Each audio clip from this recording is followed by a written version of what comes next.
Yo, what's good, YouTube? We got another Patrick C. The bizarre side jobs Shaq did during the NBA. Hit that sub button. Let's get into the video. Shaquille O'Neal has officially completed the campaign of life and is now doing side quests. Ball player, actor, doctor, investor, DJ, police officer. Shaq was always a big fan of side quests. He had his own video game and released 4 studio albums before he had a championship ring. At Louisiana State University, Shaq was a 2-time All-American and a 2-time SEC Player of the Year. The 7'1", 330-pound beast got drafted as the #1 overall pick to the Orlando Magic in 1992, which led to an amazing first season, earning him Rookie of the Year. He became known for his powerful dunks that would sometimes bring down the entire backboard. This amazing height and power combination revolutionized the game and helped Shaq dominate the league. His real dominance came when he joined the Los Angeles Lakers in 1996 alongside Kobe Bryant. The two were an unstoppable force that won 3 consecutive NBA championships in 2000, 2001, and 2002. Then Shaq secured his 4th in 2006 with the Miami Heat. 15 NBA All-Star selections, 4 NBA championships, 3 NBA Finals MVPs, 2 NBA scoring titles, and 1 Hall of Fame induction. Shaq completed the main story. Now it's time to look through all of the other side jobs Shaq had outside of the NBA, starting with him becoming an orchestra conductor. Stay hydrated. During his time at the Boston Celtics, the PR team approached Shaq with the idea of conducting the Boston Props Orchestra, a world-famous orchestra founded back in 1885. This wasn't just for show either. Shaq attended a full rehearsal and learned the ropes of a professional conductor. Shaq would take the baton and lead the orchestra in 3 songs, with the final song being "We Are the Champions" by Queen, aiming to rally the fans in the audience around the team in the coming season. Also, Shaq became the tallest conductor in the Boston Props history. And speaking of music, Shaq has bars. Did you know Shaq released... I forgot Shaq was a rapper, man. He was also a genie too. 4 studio albums and 2 compilation albums? In 1992, Shaquille would make an appearance on Arsenio Hall's late night talk show, sharing the stage with his favorite rapper at the time, Whoiscam. The performance caught the attention of Jive Records, who reached out to O'Neal with an impressive offer, $10 million for 3 albums. While Shaq never intended to pursue a serious career as a rapper, he saw the opportunity as a chance to collaborate with his hip-hop idols. His debut album, Shaq Diesel, quickly gained traction, reaching the 25th spot on the Billboard Hot 200 charts and selling over 1 million copies, officially making it certified platinum. Shaq's music ventures also featured appearances from... Y'all really out there listening to Shaq music? Y'all some troopers, man. I ain't gonna lie.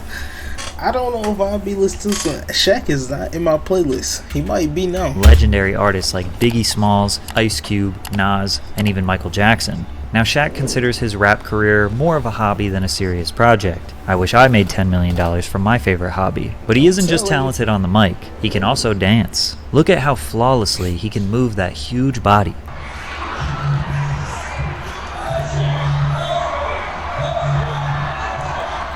After that little break dance, we got to see even more of his moves at the 2009 NBA All-Star Game alongside the professional dance group, the Jabberwockies. Shaq was with the Jabberwockies? Nah, Shaq really a legend. Shaq really a legend. He was with the Jabberwockies. You thought his music career was done? Wrong. Shaq is quite literally the biggest DJ in the world. DJ Diesel is a very active bass music DJ who performs at festivals all summer. Messing around with turntables was a hobby that dates back to Diesel's teenage years. He never did any performances, only for some friends. O'Neal was introduced to Tomorrow World in 2014 by his then girlfriend Letitia. Hey, for him to be DJing since he was a teenager and actually like go legit with it now, he killing it. He really killing it as a DJ. You go look at his Instagram. He stay DJing 5 years ago, Tomorrow World, and I saw 500,000 people just jamming. He got a venue in and it gave me Vegas. something that I've been missing since I retired. It gave me that adrenaline boost. And when the beats drop, you see 500,000 people doing this. Shaq wanted that adrenaline rush for himself. He got connected with a booking agency who hired him as a celebrity DJ, and he took offense to that, assuming he didn't know what he was doing. After a few club appearances, he made them an offer. Give me one chance to rock a crowd, 100,000. If I don't do well, Fire me, I'll never do it again. This landed him a spot at Lost Lands in 2018, where he absolutely shocked the crowd. From there, he became a go-to for major festivals: Tomorrowland, Lollapalooza, Hard Summer. He even became known as the dubstep dad. I could have chose any style of music. I like bass music. I'm 7 foot, that's 350. smart to go I consider myself dubstep, hard. When I played on the basketball court, I was hard. I like the hard drops. I like the kids that bang their heads on rail. I like mosh pits. And the coolest part about his That's a DJ heavy career is that he does it all for free. That's right, it's truly just a hobby for him. But make no mistake, He Shaq do is that no for dummy free? when it comes to getting paid, because he isn't doing all those commercials for free. And neither am I. Hey, So let me DJ. tell you about today's sponsor. Shaq, you be DJing all them clubs for free. They be packed, bro. And you do dubstep.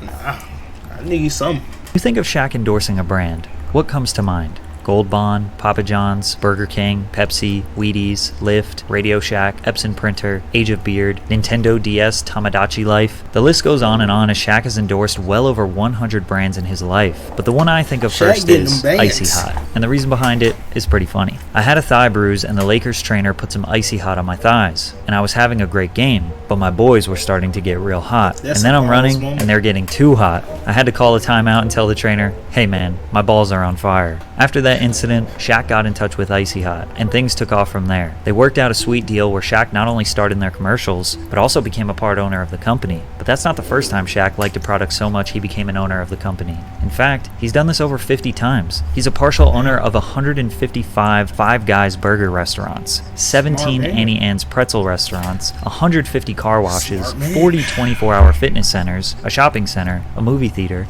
and several Las Vegas nightclubs. But his relationship with the General Insurance is the closest to his heart. You see, back in 1989, Shaq was broke. He spent all of his money on a $1,500 used Bronco. But Shaq, bro, you spent all your money on the used Bronco?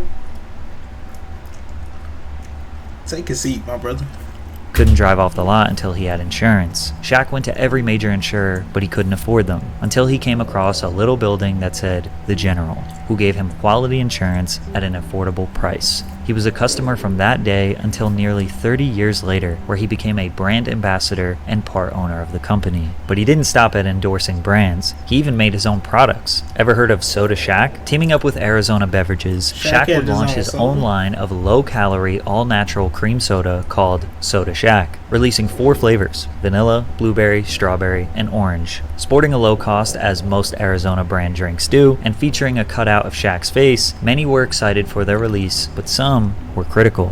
The soda came in a 23.5-ounce can. On the nutritional facts label, it revealed that each can has 3 servings, and it is sweetened with cane sugar. With 90 calories per serving, that meant that each can contained a total of 270 calories and packed a whopping 72 grams of sugar. Even through all the criticism 7 years after being discontinued, Soda Shaq still has many fans hoping for a return. But this wasn't even his first sugary treat. Mr. Big was the name of his 1995 candy bar. The standard bar is made of a layered vanilla wafer coated in caramel, peanuts, and Rice Crisps while being smothered in a chocolate coating. The bar is the length of 2 standard-sized bars, around 8 inches long, which is also the same size as Shaq's. Did you know he also made his own video game? Shaq Fu is a 2D fighting game, similar to early Mortal Kombat or Street Fighter games, starring Shaq as the main character. Published by EA and released to gaming systems such as the Sega Genesis and Super NES on October 28, 1994. The plot of the game is that Shaq walks into a dojo while heading to a charity basketball game in Japan. After speaking to a martial arts master, Shaq goes to another dimension, where he must rescue a young boy named Nezu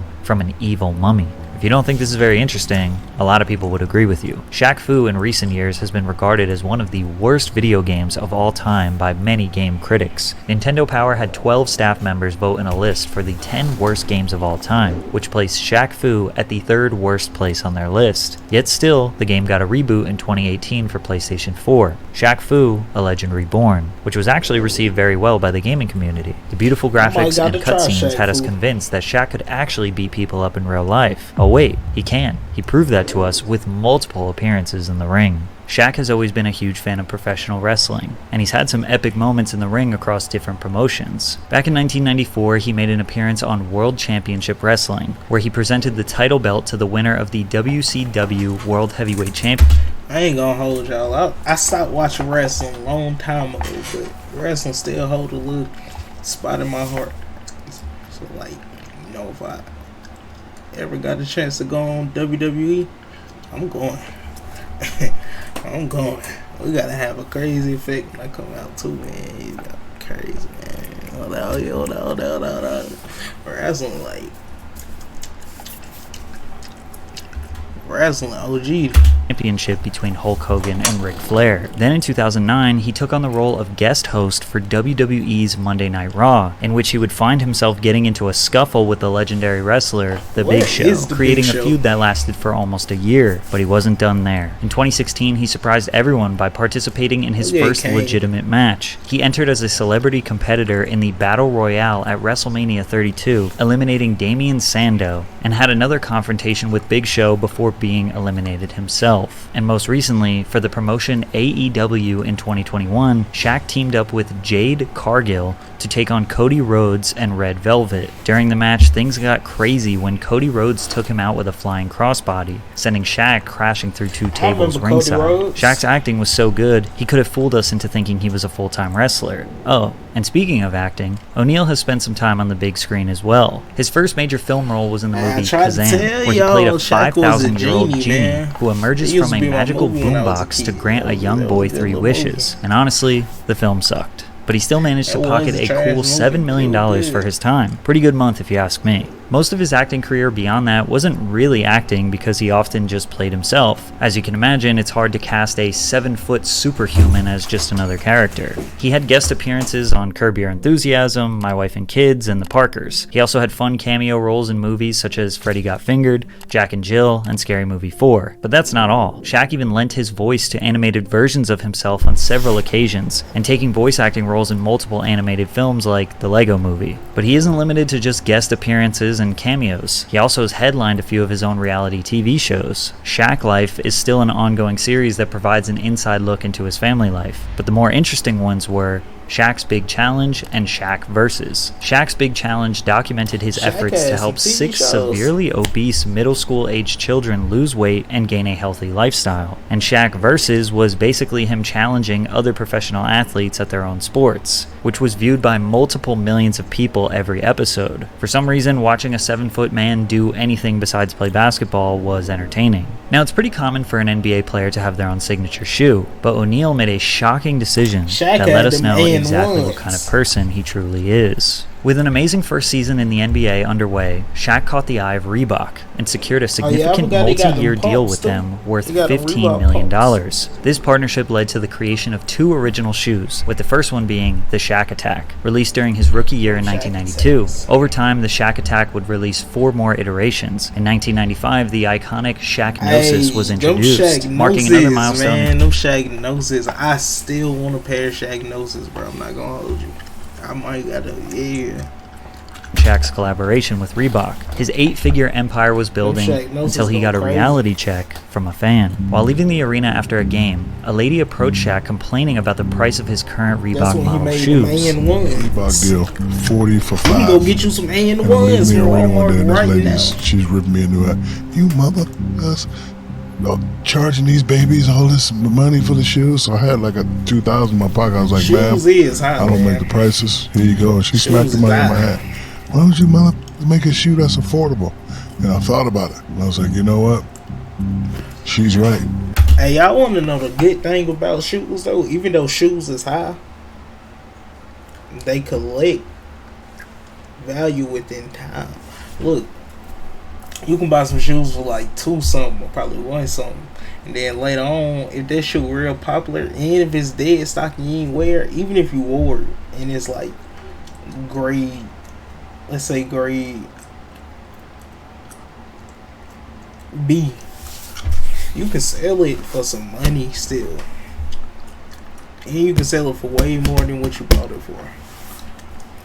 Shoes profitable, man. Aren't there?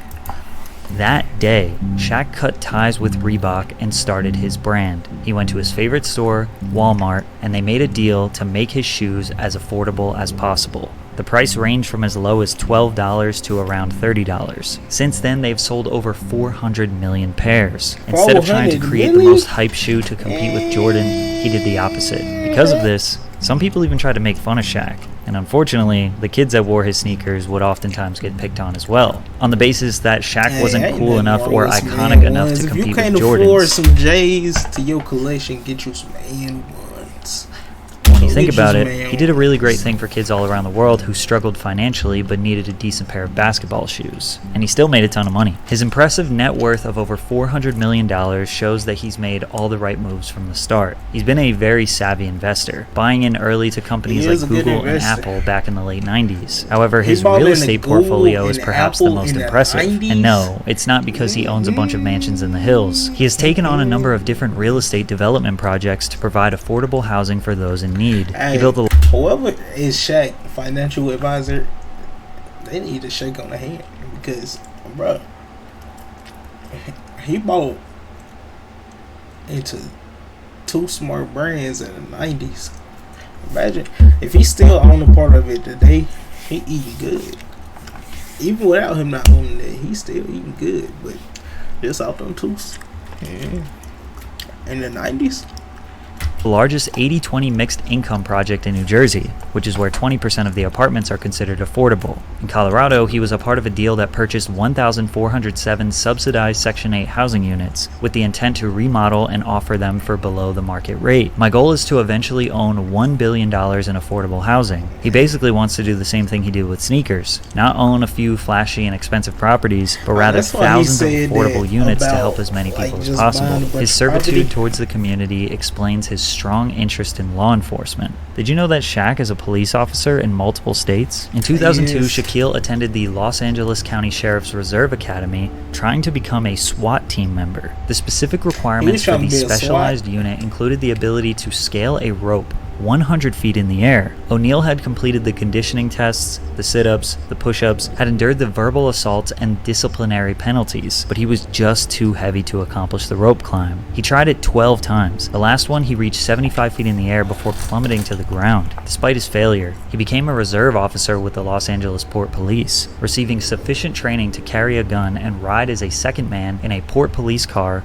with senior officers. But it didn't stop there. When he got traded to the Heat, he worked as a reserve officer in Miami from 2003 to 2005. His annual salary, $1. However, a leak of his Miami Beach police questionnaire definitely raised a few problems. The reason being, he treated it like a joke. Under special skills he possessed, he said, laptop computer, binoculars, master of surveillance. For primary occupation, he put Grand Theft Auto investigations. Now, as someone who would be considered legally able to carry a gun and serve the community, you would think they wouldn't allow jokes on the application. However, Shaq never abused his power, so I guess it's okay. In 2005, he was honored with the title of U.S. Deputy Marshal. In 2013, Shaq was officially sworn in as a part-time Golden Beach, Florida police officer. In 2015, he was sworn in as a reserve police officer at the Doral, Florida Police Department. In 2016, Shaquille O'Neal was sworn in as a Clayton County, Georgia Sheriff's Deputy. In 2019, he was sworn in as an auxiliary deputy. Man, so Shaq 12? Shaq a ball player and he 12. Ja Morant, watch out, my boy. With the Broward County, Florida Sheriff's Department. In 2020, he was named a special reserve deputy in St. Martin Parish, Louisiana. Just about every city he visits, he taps in with the local PD to see what's going on. And I'm sure by now you're probably wondering, since he's a police officer in all these different counties, has he ever done any actual police work? Although he does have some stories of kicking in doors and finding dead bodies, Shaq seems to be more of a just-in-case type officer. However, he does have one pretty good traffic stop story. Darius Miles, former small forward for the Los Angeles Clippers, was one day running late for practice. As he was flying down the 405, he looked in the rear view and saw flashing lights. It was an unmarked police truck with tinted windows. I knew I was speeding, so I pull over and I roll the window down. Now I'm reaching over into the glove compartment to get my papers. Then I hear this big booming voice. "Where are you going, boy?" I turn to look out the window and I can't even see this dude's face. He's so big. Then he bends down and looks in the window. Big dumbass grin on his face. It's Shaq. I'm like, "Yo, I'm going to practice. You made me late." He taps the side of my truck, turns around and says, "Don't worry about it. I'll pay your fine. Just holler at me." Shaq's got one of those Shaq a old school W police officer. lights that you put on the hood of your car like you see on cops. He gets in, laughing his ass off, waving at me. As if there wasn't anything more impressive to add to his resume, the college dropout became a doctor. Shaq made a promise to his mom that he would eventually go back and complete his bachelor's degree since he pursued. And y'all know what I noticed about a lot of celebrities? They always, every celebrity that go back to college, they become a doctor. They go get their doctorate. Like, bro, all of y'all, the same thing.